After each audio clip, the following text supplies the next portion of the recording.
Hello from Portsmouth, New Hampshire. You know, most people think Ben Franklin's a pretty interesting and sometimes mysterious guy. Well, you guys can help me solve a little mystery today and give me your opinion. Let me know in the comments below what you think by the time that this story is over.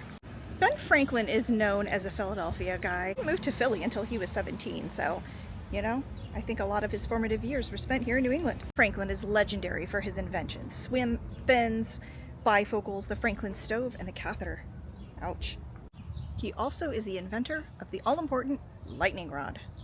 He loved inventing, of course, and after getting electrocuted himself many times, he wanted to come up with a way to protect buildings. Most people thought he was a genius, and his inventions made him a very, very wealthy man. In 1763, Ben comes here to Portsmouth, New Hampshire, as he's setting up post offices around the colonies. Ironically, Portsmouth right now doesn't even have a post office. That's a whole other source of contention. But he comes here, and while he's here, he hurts his shoulder falling out of his fancy carriage. Now here comes the legend. So it would stand to reason that based on his typical travel patterns, that while here, he would have stayed with a fellow man of wealth and great notoriety. So he comes here to visit John Warner at his beautiful home. That we know for a fact. Also stands to reason that while here, they would talk about one of Ben's passions: lightning rods. And remember, this is all 12 years before the revolution would even break out. The legend has it that while here, he not only convinced John Warner that lightning rods were great, but he actually had this actual one here placed on the Warner home. And there it is, you can see today.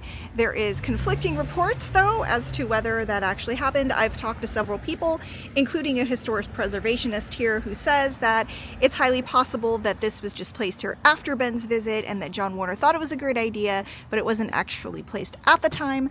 No one really knows for sure. However, we know that for sure the idea did come from Ben, as it was his invention, and he was definitely friends with John Warner.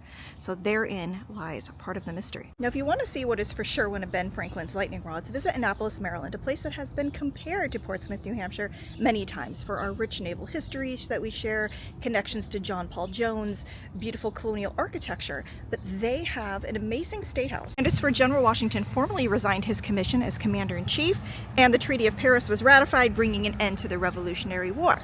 Here in New Hampshire, the mystery lives on, and you guys will have to come and see this at the Warner House for yourself to decide, is it or isn't it? So if you want to visit a lightning rod that was for sure placed by Ben Franklin, visit Annapolis. If you want to see one that might be, visit here at the Warner House of Portsmouth, New Hampshire.